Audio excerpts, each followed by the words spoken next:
지금 우리가 보고 있는 세계 지도는 사실 아주 짧은 찰나의 기록일 뿐이에요. 만약 지도의 시간을 수만 년 전으로 되돌린다면 우리가 알던 세상은 전혀 다른 모습으로 변해버리거든요. 사방이 온통 거대한 얼음벽으로 가로막히고 지금은 깊은 바닷물이 출렁이는 곳이 광활한 들판이었던 그런 시절이 있었어요. 세상의 모든 물이 거대한 얼음 덩어리 속에 갇혀버린 시대. 바로 제4기 빙하기의 이야기예요. 그때의 지구는 지금보다 훨씬 더 춥고 거칠었지만 동시에 인류에게는 한 번도 열린 적 없던 기회의 땅을 은밀하게 준비하고 있었죠. 참 묘한 일이었어요. 하늘에서 내린 눈은 녹지 않은 채 수천 년 동안 쌓여만 갔고 그 무게에 눌린 눈들은 결국 수킬로미터 두께의 거대한 빙하가 되어 대륙을 짓누르기 시작했거든요. 지구상의 물이 대륙 위에 빙하로 옮겨가자 바다의 수위는 조금씩 하지만 아주 확실하게 낮아지기 시작했어요. 헬스맨이 지금보다 무려 120m나 아래로 뚝 떨어졌던 셈이죠. 한번 상상해 보세요. 지금의 얕은 바다들은 전부 메말라 버리고 그 자리엔 무성한 풀과 흙먼지가 날리는 거대한 땅이 드러나는 장면을요. 지도는 우리가 알던 형태를 완전히 잃어버리고 대륙과 대륙 사이에는 그동안 감춰져 있던 신비로운 통로가 그 모습을 드러내고 있었죠. 그 시절 사람들은 왜 그 추운 북쪽 끝으로 향했을까요? 살을 에이는 듯한 바람과 끝을 알 수 없는 눈보라 속에서도 그들은 발걸음을 멈추지 않았어요. 아니 어쩌면 멈출 수 없었을지도 몰라요. 그들의 발걸음을 재촉하게 만든 것은 단순한 모험심이 아니라 생존을 향한 아주 처절하고도 거대한 본능이었을 테니까요. 당시 북반구를 덮고 있던 얼음의 두께는 정말 상상을 초월하는 수준이었어요. 아파트 수백 층 높이의 거대한 얼음산들이 대륙 전체를 뒤덮고 있었고 그 압도적인 무게에 땅조차 숨을 죽이고 있었거든요. 하지만 기이하게도 모든 것이 얼어붙어 생명이 살 수 없을 것만 같은 그 죽음의 땅 한가운데에 인류의 운명을 바꿀 유일한 길이 열리고 있었어요. 바다가 사라진 자리에 나타난 그 땅은 오늘날 우리가 보는 차가운 북극해의 모습과는 전혀 다른 풍경이었을 거예요. 끝도 없이 펼쳐진 초원, 그리고 그 위를 누비는 거대한 짐승들의 포효가 들려오는 곳. 인류는 그 낯선 풍경 속으로 조금씩 스며들기 시작했죠. 그들이 발을 내디딘 곳이 지구 반대편으로 이어지는 거대한 운명의 다리라는 사실은 꿈에도 모른 채 말이에요. 차가운 안개 속에서 조금씩 윤곽을 드러내는 낯선 땅의 경계선. 그 너머엔 무엇이 기다리고 있었을까요? 이제 막 걸음마를 뗀 인류의 조상들에게 대지는 장인할 정도로 가혹했지만 동시에 단 한 번도 허락되지 않았던 비밀스러운 문을 열어주고 있었던 셈이죠. 그 문 너머로 이어진 길은 단순히 땅과 땅을 잇는 통로가 아니라 인류라는 종의 지도를 영원히 바꿔놓을 대여정의 시작이었어요. 바다가 서서히 물러간 자리에 나타난 건 단순히 두 대륙을 잇는 좁은 길목이 아니었어요. 우리가 흔히 다리라고 부르니까 아주 좁은 통로를 상상하기 쉽지만 사실 그곳은 남북으로 무려 1600km나 펼쳐진 광활한 땅이었거든요. 오늘날의 한반도 면적보다 훨씬 넓은 말 그대로 하나의 거대한 대륙이 바다 밑에서 솟아오른 셈이죠.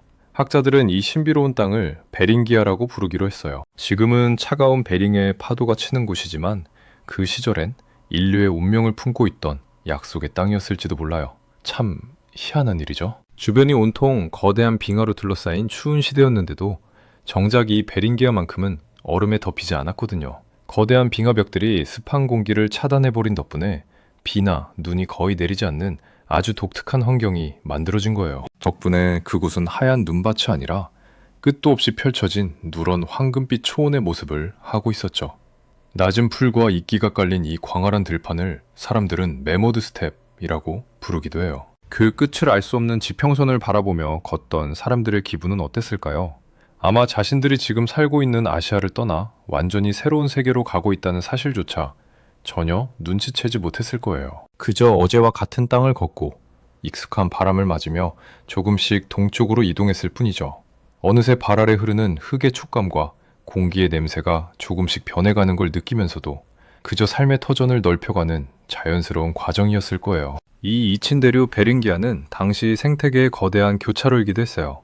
아시아에서 아메리카로 건너가는 동물들, 그리고 반대로 아메리카에서 아시아로 넘어오는 생명들이 뒤섞여 북적이는 곳이었거든요. 거대한 엄니를 휘두르는 매머드부터 시작해서 지금의 말이나 낙타의 조상들까지 이 광활한 초원은 그들에게 아주 풍요로운 식탁을 제공해주고 있었죠.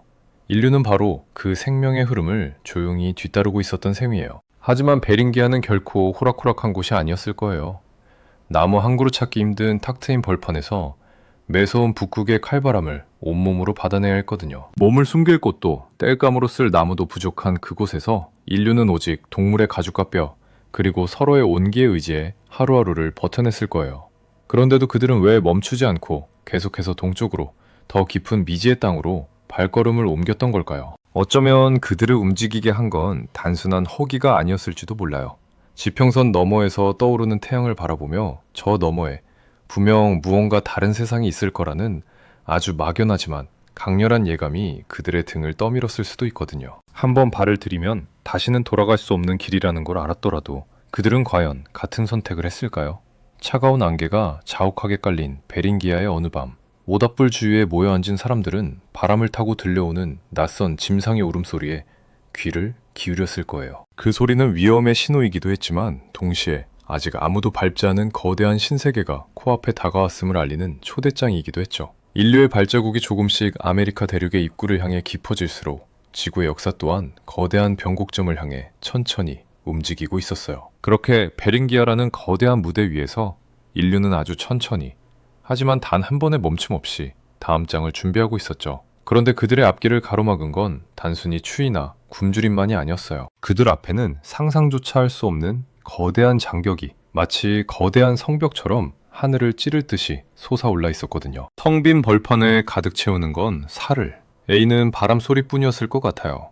하지만 그 정막을 깨는 아주 묵직한 진동이 발밑에서부터 전해져 오곤 했죠. 저 멀리 안개 속에서 산처럼 거대한 형체가 천천히 모습을 드러내면 사람들은 숨을 죽이고 그 움직임에 모든 신경을 집중했을 거예요. 바로 그 시대의 지배자이자 인류의 운명을 북쪽 끝으로 이끌었던 거대한 존재, 매머드였거든요. 사실 인류가 그 척박한 땅을 끝없이 걸었던 이유는 아주 단순했을지도 몰라요. 내일을 기약할 수 없는 추위 속에서 매머드는 단순한 사냥감이 아니라 그야말로 움직이는 거대한 보물창고와도 같았으니까요. 한 마리만 잡으면 온 부족이 몇 달은 배불리 먹을 수 있는 고기를 얻고 그 두꺼운 가죽으로는 살벌한 추위를 막아줄 옷과 텐트를 만들었죠. 심지어 나무 한 그루 없는 들판에서 매머드의 거대한 상아와 뼈는 집을 짓는 든든한 기둥이 되어주기도 했어요. 매머드가 풀을 찾아 북쪽으로 이동하면 사람들도 그 거대한 발자국을 따라 조용히 움직였을 거예요. 짐승이 가는 길이 곧 인류가 살아남을 수 있는 길이었고 그들의 이동 경로가 그대로 인류의 지도가 된 셈이죠. 어쩌면 인류는 대륙을 탐험하겠다는 거창한 꿈을 가졌던 게 아니라 그저 오늘 하루의 허기를 채워줄 매머드의 뒷모습을 쫓아 걷다 보니 어느새 세상의 끝자락까지 닿게 된 걸지도 몰라요. 눈보라가 몰아치는 날이면 거대한 짐승의 발자국 안에 고인 물을 보며 방향을 잡고 그들이 남긴 흔적을 쫓아 밤낮 없이 이동하던 시간들. 그 과정에서 인류는 점점 더 추위에 강한 존재로 변해갔어요. 뼈바늘을 만들어 가죽옷을 촘촘히 꿰매 입고 얼어붙은 땅에서도 불을 피워 온기를 나누는 법을 터득하면서 말이죠. 북쪽으로 올라갈수록 낮 시간은 짧아지고 밤은 길어졌지만 그들은 멈추지 않았어요. 어느새 뒤를 돌아봐도 자신들이 떠나온 따뜻한 고향의 모습은 흔적조차 보이지 않았을 거예요. 사방은 온통 낯선 설원뿐이었고 하늘에선 신비로운 오로라가 일렁이며 그들의 머리 위를 감싸곤 했죠. 그때쯤 사람들은 문득 깨달았을지도 몰라요. 자신들이 이제 돌아갈 수 없는 선을 넘었다는 것을요. 하지만 발걸음을 멈추기엔 매머드의 발자국이 너무나 선명하게 동쪽을 향해 나 있었거든요. 사냥꾼들과 거대한 짐승 사이에는 묘한 유대감 같은 것이 흐르고 있었을지도 모르겠어요. 쫓고 쫓기는 관계였지만 서로가 없으면 그 가혹한 빙하기를 버텨낼 수 없는 운명 공동체였으니까요. 매머드가 이끄는 대로 걷다 보니 어느새 땅은 점점 좁아지고 양옆으로는 끝을 알 수 없는 거대한 얼음벽들이 성벽처럼 솟아오르기 시작했죠. 그 길의 끝에 무엇이 있는지 아는 이는 아무도 없었을 거예요. 그저 본능적으로 짐승의 냄새를 따라 그리고 조금이라도 덜 추운 곳을 찾아 헤매던 그들의 눈앞에 믿기 힘든 풍경이 펼쳐지기 시작했어요. 분명 땅을 걷고 있었는데 어느 순간부터 공기의 결이 미묘하게 달라지고 있었거든요. 저 멀리 지평선 너머에서 들려오는 건 매머드의 울음소리뿐만이 아니었어요. 한 번도 들어본 적 없는 기이하고도 거대한 땅의 울림이 그들을 기다리고 있었죠. 우리는 흔히 인류가 아시아에서 아메리카로 단숨에 걸어갔을 거라고 생각하곤 하죠. 마치 고속도로를 달리는 것처럼 멈추지 않고 쭉 전진했을 거라고 말이에요. 하지만 과학자들이 찾아낸 유전자 속의 기록은 전혀 다른 이야기를 들려주고 있어요. 그들은 결코 서두르지 않았거든요. 아니, 정확히 말하면 서두를 수 없는 기묘한 상황에 놓여 있었던 셈이죠. 인류는 베링기아라는 이 낯선 땅에 발을 들인 뒤 무려 2만 년이라는 어마어마한 시간 동안 그곳에 머물게 돼요. 100년도, 2000년도 아닌 만년이라니 정말 상상조차 하기 힘든 긴 시간이지 않나요? 그동안 수백 세대의 사람들이 그곳에서 태어나고 자라고 또 흙으로 돌아갔을 거예요. 학자들은 이 신비로운 공백기를 베링기아 정책이라고 불러요. 인류 역사의 거대한 수레바퀴가 잠시 멈춰서서 숨을 고르던 시기였던 거죠. 도대체 그들은 왜 그곳을 떠나지 못했을까요? 뒤를 돌아보면 자신들이 온 아시아 쪽은 이미 거대한 빙하와 차오르는 바닷물로 가로막혀 있었고, 앞을 내다보면 아메리카 대륙으로 들어가는 길목엔 하늘 높이 솟은 거대한 얼음 장벽이 버티고 있었거든요. 말 그대로 세상의 끝과 끝 사이에 갇혀버린 고립된 섬이 되어버린 거예요. 하지만 참 신기한 건 이 고립이 인류에게는 오히려 축복이었을지도 모른다는 사실이죠. 사방이 얼음으로 둘러싸인 그 좁은 땅에서 사람들은 오직 그들만의 세상을 만들어가기 시작했어요. 외부와의 접촉이 완전히 끊긴 채 만년이라는 시간을 보내면서 그들의 몸과 마음엔 아주 특별한 변화가 일어나기 시작하거든요. 아시아인도, 그렇다고 아직 아메리카인도 아닌 오직 베링기아라는 특수한 환경이 빚어낸 새로운 인류의 모습으로 탈바꿈하게 된 셈이죠. 그들의 유전자 속에는 추위를 견뎌내고 척박한 환경에서 에너지를 효율적으로 쓰는 법이 각인되었을 거예요. 아마 그때의 사람들은 자신들이 거대한 역사의 실험실 안에 있다는 사실을 전혀 몰랐겠죠. 그저 매일 아침 안개 속에서 눈을 뜨고 부족한 땔감을 구하며 아이들에게 조상 대대로 내려오는 이야기를 들려주는 평범한 일상을 반복했을 뿐이니까요. 나무 한 점 없는 평원에서 동물의 뼈로 불을 피우고 가죽 텐트 안에서 서로의 체온을 나누던 그 긴 밤들. 그들은 아마 그곳이 세상의 전부라고 믿었을지도 몰라요. 저 거대한 얼음 성벽 너머에 또 다른 대륙이 있을 거라는 상상은 꿈에서도 하지 못한 채 말이죠. 하지만 그 정체된 시간 속에서도 대지는 조금씩 변화를 준비하고 있었어요. 영원할 것만 같았던 얼음벽에 아주 미세한 균열이 생기기 시작한 거예요. 만년 동안 인류를 품어주었던 베링기아라는 보금자리가 이제는 그만 새로운 길을 떠나라고 신호를 보내는 것처럼 말이죠. 과연 그 견고한 얼음 장벽 너머엔 무엇이 기다리고 있었을까요? 그리고 만년 동안 응축된 인류의 에너지가 폭발하듯 쏟아져 나갈 때 역사는 어떤 장면을 그려내게 될까요? 안개 자욱한 베링기아의 끝자락. 사람들은 문득 바람의 냄새가 달라졌다는 걸 느꼈을 거예요. 발밑을 흐르던 얼음물이 조금씩 풀어나고 굳게 닫혀있던 남쪽의 문이 아주 천천히, 정말 아주 천천히 열리기 시작했거든요. 인류가 한 번도 경험하지 못한 진정한 신세계로의 초대장이 도착한 셈이죠. 하늘을 찌를 듯 솟아있던 거대한 얼음 장벽들이 조금씩 울음을 터뜨리기 시작했어요. 만년 넘게 대지를 짓누르고 있던 그 압도적인 무게가 미세하게 흔들리더니 어느 순간부터 기이한 소리가 들려오기 시작했거든요. 마치 거대한 거인이 잠에서 깨어나 기지개를 켜는 것처럼 얼음이 갈라지고 물이 흐르는 소리가 온 들판을 채웠을 거예요. 북미 대륙을 통째로 가로막고 있던 두 개의 거대한 빙하, 코르디에라와 로렌타이드가 서로 맞잡았던 손을 아주 천천히 놓아주기 시작한 셈이죠. 그 갈라진 틈 사이로 드러난 길은 우리가 상상하는 푸른 초원과는 거리가 멀었을지도 몰라요. 좌우로는 수킬로미터 높이의 깎아지른 듯한 얼음벽이 성벽처럼 버티고 있고, 발밑은 방금 막 드러난 진흙과 자갈투성이인 무채색의 복도였거든요. 햇빛조차 제대로 들지 않는 차갑고 습한 그 길을 사람들은 운명처럼 걸어 들어가기 시작했어요. 어쩌면 그 통로는 세상에서 가장 길고도 위태로운 미로였을지도 모르죠. 한번 상상해보세요. 구름보다 높이 솟은 얼음벽 사이에 갇혀 걷는 기분을요.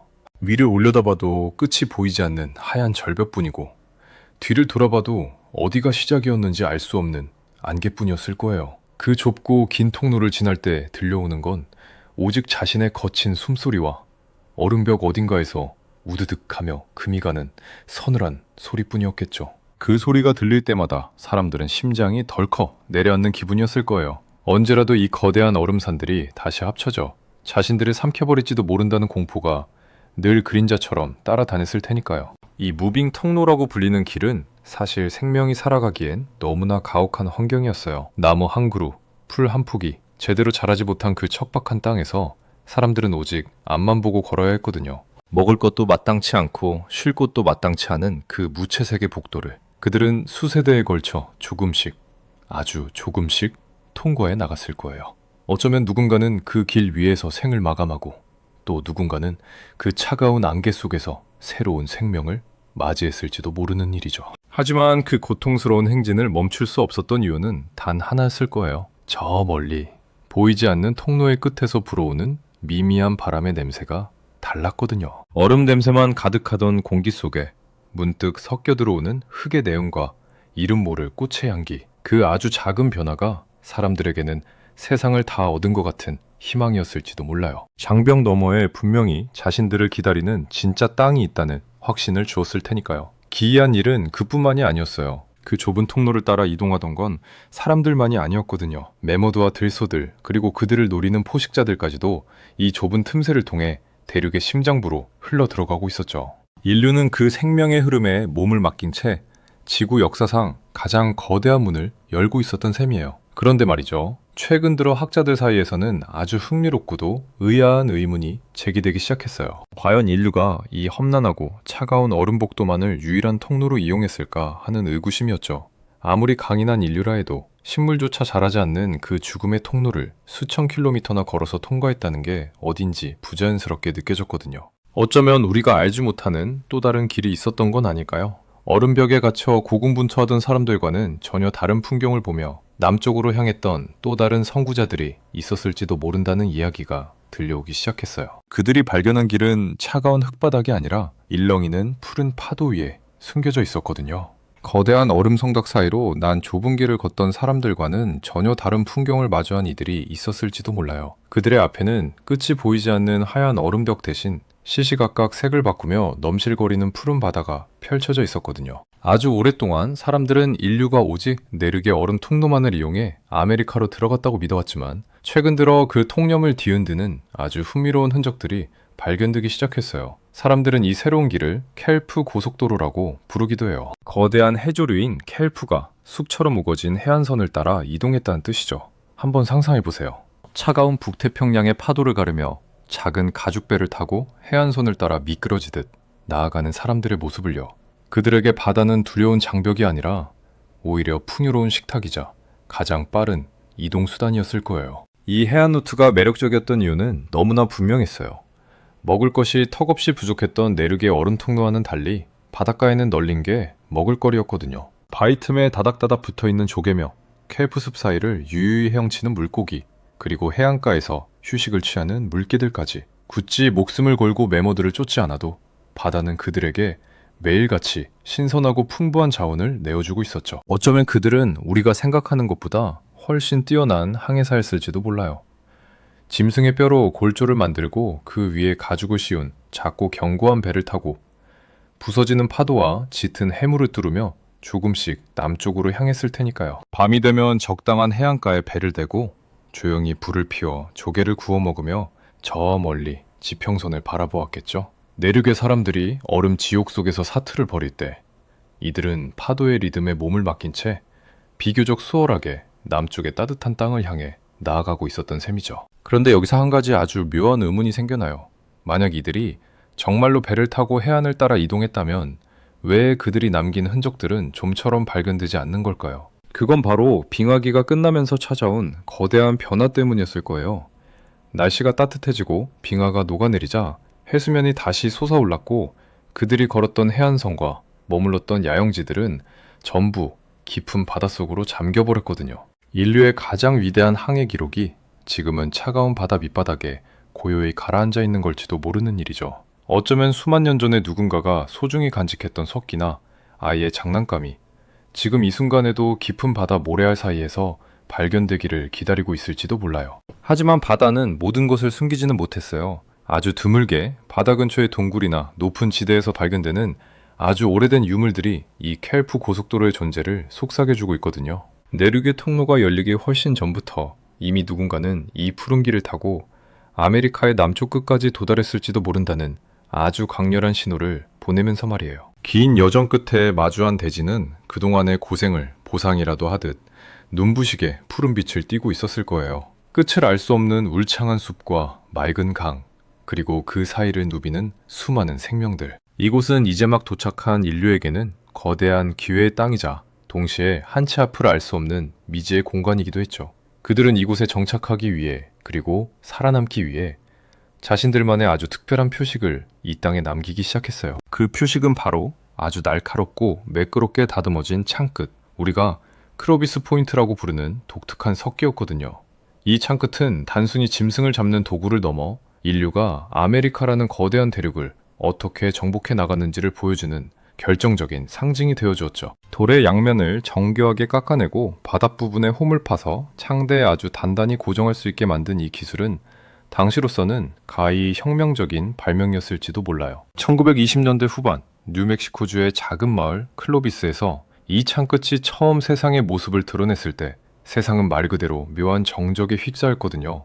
멸종된 고대 들소의 뼈 사이에 박혀있는 이 정교한 돌조각은 인류가 아주 오래전부터 이 땅의 주인으로 살았다는 사실을 온몸으로 웅변하고 있었으니까요. 이후 아메리카 대륙 곳곳에서 비슷한 형태의 창끝이 줄지어 발견되면서 사람들은 굳게 믿게 되었죠. 이 클로비스인들이야말로 아메리카 대륙의 진정한 첫 번째 개척자였다는 사실을 말이에요.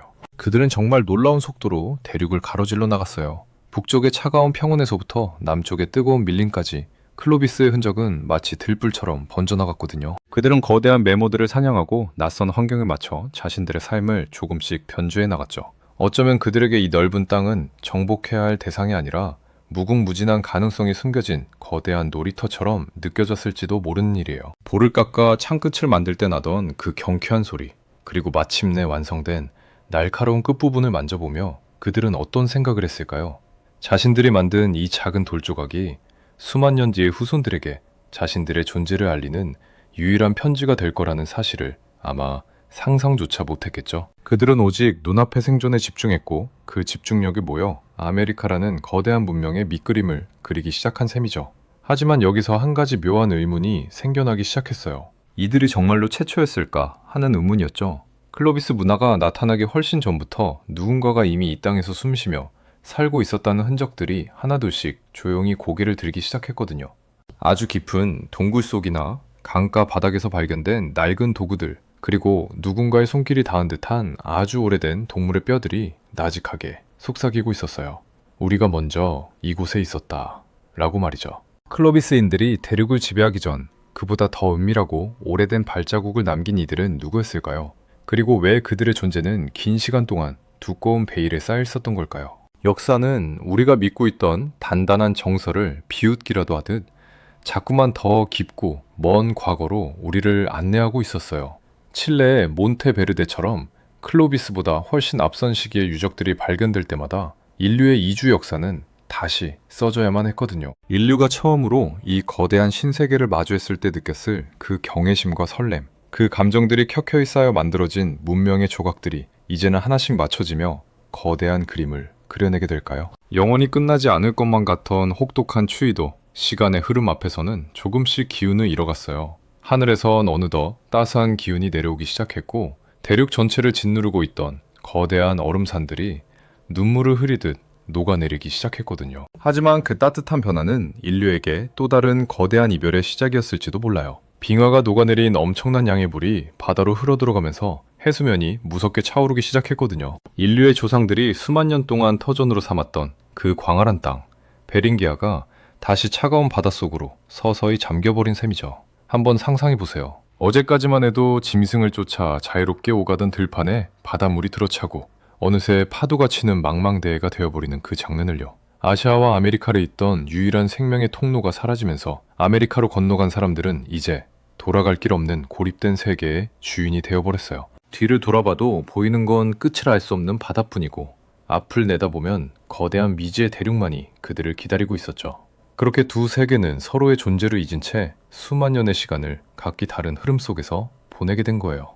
길이 끊겼다고 해서 그들의 삶까지 멈춘 건 아니었어요. 오히려 그들은 그 고립된 환경 속에서 자신들만의 독창적이고 눈부신 문명을 꽃피우기 시작했거든요. 북쪽의 얼음집에서부터 남쪽의 화려한 석조 도시까지 마야와 아즈텍 그리고 잉카와 같은 거대한 제국들은 그렇게 탄생하게 된 셈이죠. 비록 바다는 그들의 발걸음을 가로막았지만 그들의 피 속에는 베링기아의 매서운 칼바람을 견뎌내며 걸어온 선조들의 강인한 의지와 생존 본능이 여전히 뜨겁게 흐르고 있었거든요.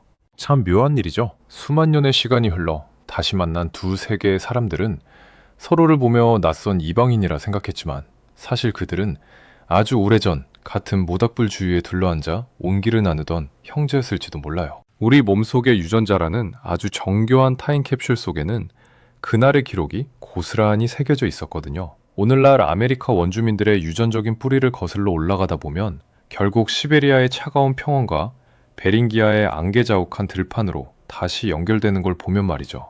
인류의 역사상 가장 길고도 험난했던 그 대여정은 이제 바닷속으로 영원히 가라앉은 육교와 함께 전설의 한 페이지가 되어버렸어요. 하지만 그들이 남긴 발자국은 결코 지워지지 않았죠. 척박한 땅을 일궈 거대한 문명을 세우고 낯선 환경에 적응하며 오늘날까지 삶을 이어온 그들의 역사 자체가 바로 그 위대한 여정의 증거인 셈이니까요. 어쩌면 지금 이 순간에도 우리 주변 어딘가에는 그 옛날 얼음 장벽 사이를 지나던 누군가의 간절한 눈빛이나 용기 있는 선택이 조용히 스며들어 있을지도 모를 일이에요. 세상의 끝을 향해 멈추지 않고 걸었던 그들의 발걸음은 단순히 땅을 이동한 것이 아니라 인류라는 종의 한계를 뛰어넘는 거대한 도전이었을 거예요.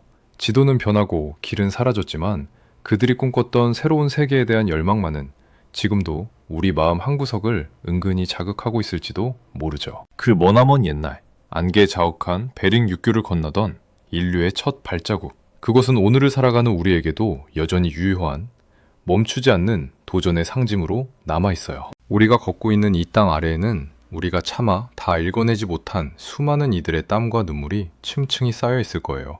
그들의 대여정은 끝이 난 게 아니라 이제 우리의 삶을 통해 또 다른 형태의 여정으로 이어지고 있는 건지도 몰라요. 수만 년 전 그들이 바라보았던 그 지평선 너머의 희망을 이제는 우리가 우리만의 방식으로 찾아 나서야 할 때일지도 모르겠네요.